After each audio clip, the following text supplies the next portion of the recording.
समझा था meaning of education and ideologies of education.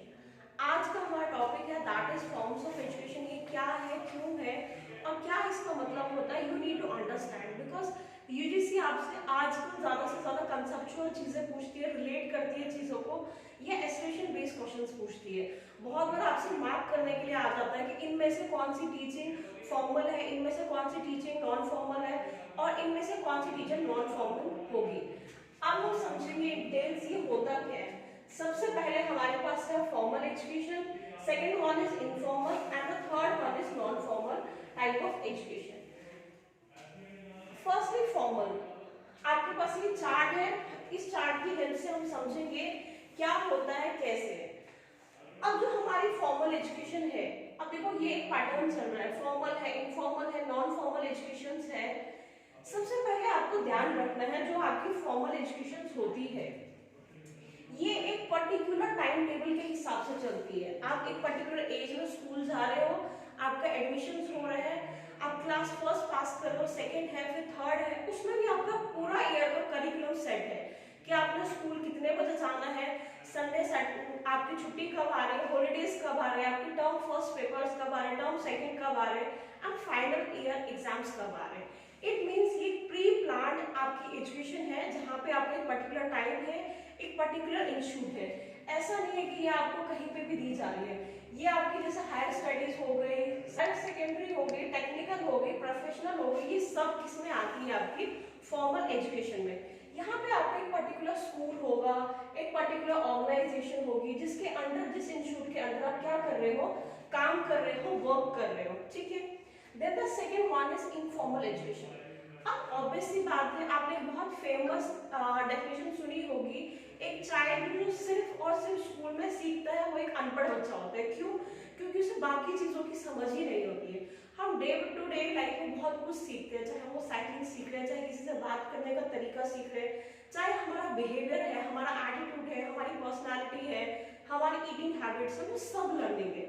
जो भी आपको नेचर सिखाती है, एनवायरमेंट सिखाती है, आप अपने फ्रेंड्स से, अपने पीर ग्रुप से, अपनी फैमिली से जो भी सीखते हो उस एजुकेशन को हम कहते हैं इनफॉर्मल एजुकेशन।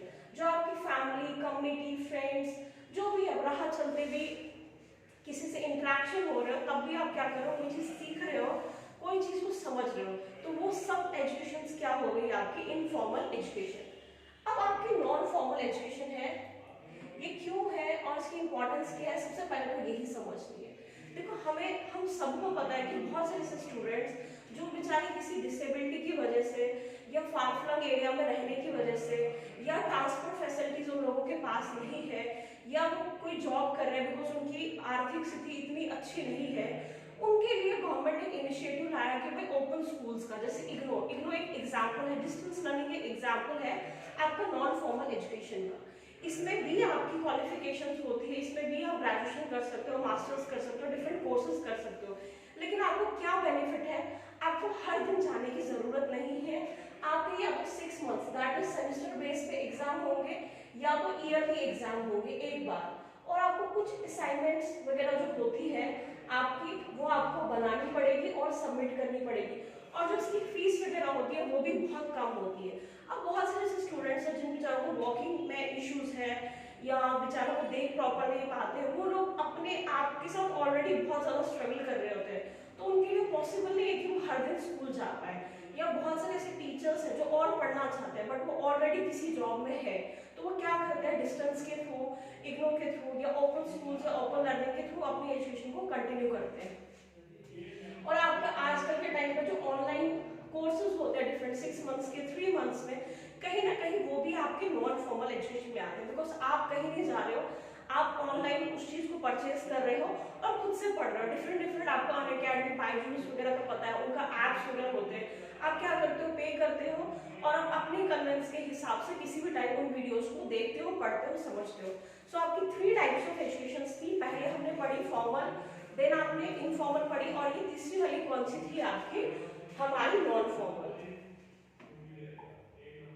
सो इसमें आपका ये सभी जो एजुकेशन है ये क्या करती है, फिजिकली हमें हमारी जो भी डेवलपमेंट्स है, बिकॉज करिकुलम हमेशा आज के टाइम पे डिजाइन किया जाता है जहाँ पे बच्चे की फिजिकल हेल्थ पर भी ध्यान दिया जाए, सोसाइटी में वो कैसे एनरोल हो पा रहे हैं उसका माइंड कितना डेवलप हो रहा है। जहां पे भी आपको वर्ड कॉग्निटिव दिखता है, it means something that is related to your mind, आपकी माइंड की कैपेबिलिटीज, आपकी रिटेनिंग एंड लर्निंग जो आपकी प्रोसेस होती है। इमोशनल, आप अपने इमोशंस को कैसे कंट्रोल कर रहे हो, कैसे ऑब्जर्व कर रहे हो, कैसे चीजों को हैंडल कर रहे हो। एंड देन आपका क्रिएटिव, ऑब्वियसली बात है, अगर आपके अंदर क्रिएशन नहीं है, आप सिर्फ नोट मेमोरी के बेसिस पर काम कर रहे हो, तो लाइफ में आप कभी भी हैप्पी एंड हेल्थी नहीं रह सकते। देन हमारा आता है एम्स ऑफ एजुकेशन। सबसे पहले यू नीड टू अंडरस्टैंड कि एनटीए कभी भी आपसे डेफिनेशंस नहीं पूछती है डायरेक्ट, ये सिर्फ मैंने आपको समझाने के लिए डेफिनेशन दी है। दो साइकोलॉजिस्ट है, थिंकर्स है, जो मानते हैं, जैसे जॉर्ज पाइन है, यहाँ पे ये मानते हैं कि एजुकेशन है उसका क्या एम होता है, वो क्यों इंपॉर्टेंट होती है। सबसे पहले वो क्या करती है, हमें हमारे ट्रेडिशंस के साथ जोड़ती है, हमारी संस्कृति के साथ जोड़ती है, हमारे कल्चर्स के साथ कनेक्ट करती है। सेकेंडली क्या करती है, नया पैटर्न बनता है। आप स्कूल जाते हो, आप सिर्फ स्कूल में लर्निंग नहीं कर रहे हो, आप बहुत कुछ सीख रहे हो, आपकी मॉर्निंग हैबिट्स बन रही है, आप मॉर्निंग में उठ रहे हो, ब्रश कर रहे हो, प्रिपेयर कर रहे हो और आप स्कूल जा रहे हो, आपके पैटर्न क्रिएट हो रहा है, आप बड़ों का आदर सत्कार सीख रहे हो and creative and constructive role. Obviously बात है, स्कूल में जरूरी नहीं है ना कि आप हर टाइम बुक्स पढ़ते हो, नहीं, आपको म्यूजिक सिखाया जाता है, डांसिंग सिखाई जाती है, बहुत सारी क्रिएटिविटीज होती है जिनमें आपको एनरोल किया जाता है, ताकि जो आपकी इनर कैपेबिलिटीज है वो और अच्छी तरह से रिफ्लेक्ट हो और उनको और एक अच्छी बेटर डायरेक्शन प्रोवाइड हो पाए। सेम वे में इमाइल दुर्किम है, उन्होंने भी बताया है कि एजुकेशन क्या है, कैसे इंपॉर्टेंट है और क्यों नेसेसरी है हमारे लिए। हम उनकी डेफिनेशन को समझने की कोशिश करेंगे। सबसे पहले वो कहते हैं कि ये क्या करती है, हमें नॉलेज प्रोवाइड करती है, हमारी लाइफ को और बेटर बनाती है, हमारे को एनरिचमेंट करती है, एक्सेप्टेंस करती है, रिफॉर्मुलेट करती है, चेंज एंड रिकंस्ट्रक्ट करती है। अब जब चीज कोई पढ़ते हो, इट मीन्स आप कोई चीज सीख रहे हो, और अगर आपकी कोई बुरी हैबिट है आप उसको अनलर्न कर रहे हो। इट मीन्स लर्निंग में आपका नई चीज को सीखना और पुरानी गलत चीज को भूलना, दोनों ही पार्ट है। तो लर्निंग आपको नई चीजें सिखाती भी है, और अगर आपकी कभी डिफॉल्ट कोई गलत लर्निंग्स आपने सीख ली है तो उसको भी आपको टैकल करने में हेल्प करती है। और आपका जो ट्रेडिशन है, जो भी सोसाइटी का है, हम कहाँ रहते हैं, हमारा कल्चर कैसा, हमारा ट्रेडिशन कैसा, वो भी आप तक वो नेक्स्ट लेवल तक पहुंचाने के लिए क्या करती है, आपको हेल्प करती है। अब हमारा जो नेक्स्ट टॉपिक है इससे related, that is factors related to आपका फैक्टर्स डिटरमाइनिंग एजुकेशनल एम्स। अब कोई भी एजुकेशन प्रोसेस हो रही है, उसमें कुछ फैक्टर्स होंगे, ऑब्वियसली बात है। अब क्या क्या फैक्टर्स है वो भी अंडरस्टैंड। सबसे पहले फिलॉसफी। अब आपने देखा होगा बहुत सारी आइडियोलॉजी होती है, हम बहुत बार बोलते हैं ये गार्डियन प्रिंसिपल्स पे काम करता है। वो क्या है, मतलब कि वो एक इंसान है जो सरल है, नॉन वायलेंस पे मानता है चीजों को, और वो क्या चाहता है कि सारी जगह पर पीस हो, अहिंसा हो। इस चीज को हम क्या कहेंगे, फिलॉसफी कहेंगे। अब हम टैगोर की फिलॉसफी या डिफरेंट डिफरेंट फिलॉसफी, हमेशा एजुकेशन किस पैटर्न पे चल रही है, किस आइडियोलॉजी पे चल रही है, किस पैटर्न्स पे चल रही है, वो सोसाइटी में क्या उस पर इम्पैक्ट हो रहा है, वो एक फिलॉसफी का बहुत इंपॉर्टेंट पोर्शन कवर करती है। देन आपका ह्यूमन नेचर, आपके खुद में किस चीज में इंटरेस्ट है। अब देखो 10th तक हम सबका लगभग करिकुलम सेम होता है, सेम वे में डिजाइन होता है। उसके बाद क्या होता है, 11th 12th में आपको चॉइसेस दिए जाते हैं कि या तो आप कॉमर्स चूज कर लो, या तो आर्ट्स को चूज कर लो, या तो साइंस चूज कर लो, या तो मेडिकल सब्जेक्ट चूज कर लो। ये क्यों दिए जा रहे हैं, क्योंकि आपका जो नेचर है, आपका जो बिहेवियर है, आप किस चीज में इंटरेस्ट हो। सपोज आप साइंस में बहुत इंटरेस्टेड हो और आपको फोर्सफुली किसी ने आर्ट्स समझने के लिए बोला, तो आप बहुत कंफ्यूज हो जाओगे, आपका जो फ्यूचर है वो भी अल्टीमेटली स्पॉइल हो जाएगा। The next thing is that आपका कल्चरल फैक्टर्स क्या है, आपकी कल्चर की प्रॉब्लम्स क्या है। अब ऑब्वियसली बात है कि डेमोक्रेटिक नेशन में हो तो ऑब्वियसली जो आपका एजुकेशन का पैटर्न होगा वो भी डेमोक्रेटिक होगा। वहाँ पे चीजें आपको ओपनली सिखाई जाएगी, समझाई जाएगी, कोई डू एंड डोंट्स नहीं होगा। बट अब एक ऐसी सोसाइटी में हो जो बहुत ज्यादा डिक्टेटरशिप है वहाँ पे, या वहाँ पे कुछ रूल्स बहुत स्ट्रॉन्ग है, तो आपकी जो एजुकेशन होगी वो भी उन्हीं के हिसाब से चलेगी। The other thing is religious factors, की बहुत ऐसे, अगर ऑब्वियसली बात है आप बुद्धिज्म सीखने के लिए किसी बुद्धिस्ट मॉनेस्ट्री में जाते हो, वहाँ एडमिशन लेते हो, तो जो आपकी एजुकेशन होगी, जो भी आपका एजुकेशन पैटर्न होगा वो रिलेटेड टू क्या होगा, बुद्धा की फिलॉसफी से।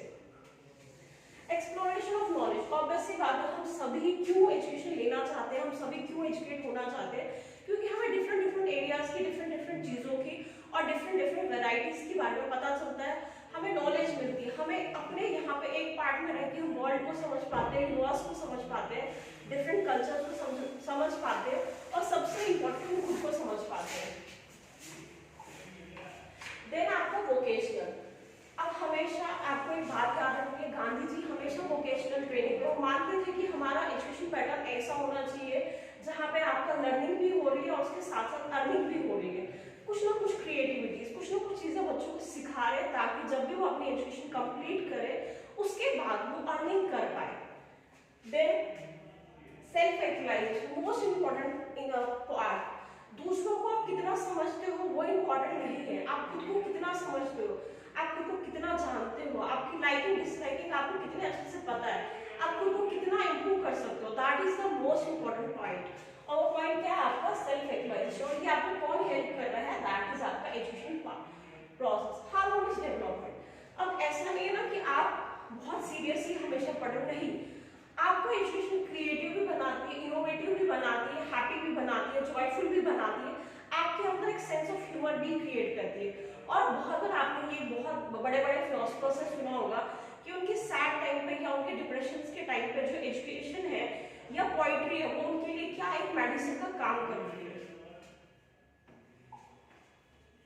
मॉरल एंड कैरेक्टर बिल्डिंग, हम सभी चाहते हैं, हमारे स्कूल्स में, ऑर्गेनाइजेशंस में हमेशा एक पैटर्न होता है कि हम स्टूडेंट्स को ज़्यादा से ज़्यादा अच्छे मॉरल वैल्यूज दे पाए, उन्हें अच्छी से अच्छी चीज़ें सिखा पाए, उनके अंदर अच्छे से अच्छे वैल्यूज क्या कर पाए, फॉर्मुलेट कर पाए। And education for the leisure. अब बहुत सारे ऐसे लोग देखे होंगे आपने जो ऑलरेडी एक बहुत अच्छी पोजीशन पे, बहुत अच्छी जॉब कर रहे हैं, बट स्टिल वो पढ़ रहे, क्यों? क्योंकि उनको लगता है कि वो उससे एनरिच हो रहे हैं, अपने आप के साथ और अच्छा कनेक्ट हो पा रहे हैं और लाइफ के जो टेस्ट्स है उनको और बेटर वे में क्या कर पा रहे हैं, समझ पा रहे हैं। और देन हमारे पास एक बहुत इंपॉर्टेंट एस्पेक्ट आ जाता है डिफरेंट कम्युनिटीज। अब जब हमारा देश आज़ाद हुआ, हमें पता है कि हमारी जो एजुकेशन एरिया था या इकोनॉमिक एरिया था कितना डाउन था, और हमारे लिए हमारे देश को एक एजुकेशन के लेवल पे अच्छा करना एक बहुत बड़ी हमारे लिए प्रायोरिटी बन गई थी। और उसके लिए जो हमने सबसे पहला जो हमारा पॉइंट था that is university education commission. बहुत बार समझ आ जाता है, फर्स्ट स्टेप जो हमारा था 1948 में, और उसको किसने चेयर किया था, आपके डॉक्टर राधाकृष्णन ने। 1948 में क्या आया था आपका यूनिवर्सिटी एजुकेशन कमीशन। उसके बाद आपका सेकेंडरी एजुकेशन कमीशन आया था जिसको हेड किया था डॉक्टर मोतीलाल ने, और ये किस पीरियड में आया था, 1952 से 1953 तक। The third one is national education committee set हुई, फिर से ये सेटअप हुई डॉक्टर राधाकृष्णन के अंडर, और उसके बाद आपका आता है कोठारी कमीशन 1946 में और 1966 में। यहाँ पे मैं आपको दो चीजें और मेंशन कर देती हूँ जो मैं इन डिटेल आपको और अच्छे से समझाऊंगी। आपकी 3 नेशनल पॉलिसीज ऑफ एजुकेशन आज तक आई है। फर्स्ट वन आती है आपकी 1968 में, सेकेंड आई है आपकी 1986 में, और रिसेंटली जो आपकी आई है दैट इज 2020 में। अब ये 2020 वाली है, नेक्स्ट लेसन में, नेक्स्ट टॉपिक में मैं पूरी तरह से इसी पे आपको समझाऊंगी, और मैं इन चीजों का भी आपको एक बैकग्राउंड दे दूंगी, क्योंकि बहुत बार इसमें चांसेस है आपके सवाल बनने के, क्योंकि बहुत रिसेंटली ये पॉलिसी आई है, और ये पॉलिसी ना तो सिर्फ एजुकेशन पर्पस के लिए, ना तो सिर्फ टीचिंग एप्टीट्यूड के लिए, बट आपकी जनरल अवेयरनेस के लिए भी बहुत इंपॉर्टेंट है। अब हम समझते हैं कि जो नेशनल पॉलिसी ऑफ एजुकेशन था 1986 का, उसमें क्या क्या इनिशिएटिव्स लिए गए, क्या क्या चेंज करने की कोशिश की गई। सबसे पहला हुआ हमारा कि भाई हम ऑल राउंड डेवलपमेंट चाहते हैं, बच्चे की फिजिकल, मेंटल, स्पिरिचुअल, इमोशनल हर तरीके की हमें उसको हर चीज सिखानी है और बेटर वे में सिखानी है। सेकंड हमारा आ गया कि उसका एक इंटरेस्ट क्रिएट करना है इंडियन कल्चर में। आपने देखा होगा 6th में 7th में जो आपकी हिस्ट्री बुक्स होती है उसमें आर्ट एंड कल्चर सिखाया जाता है, क्यों? ताकि स्टूडेंट क्या कर पाए, उन चीजों को समझ पाए, अपनी संस्कृति को समझ पाए कि क्या हमारा बैकग्राउंड रहा है। साइंटिफिक टेम्पर, नेशनल में यूनिटी, देन आपको socialism, secularism and democracy. Democracy हमें पता है एक ऐसी सरकार जहां पर government by the people for the people होती है, और गवर्नमेंट चूज भी किन से की जाती है, लोग ही गवर्नमेंट को चूज करते हैं। हर किसी को राइट्स होते हैं अपना सही और गलत चुनने के लिए। अब आपका सोशलिज्म जहाँ पे इक्वालिटी होती है, जहाँ पे कोई अमीर गरीब कोई भी कास्ट डिस्क्रिमिनेशन नहीं होते, सेक्युलरिज्म धर्मनिरपेक्ष, आप जिस भी गॉड को या जो भी चीजें वर्शिप करना चाहते हो आप उनको अपनी मर्जी से कर सकते हो।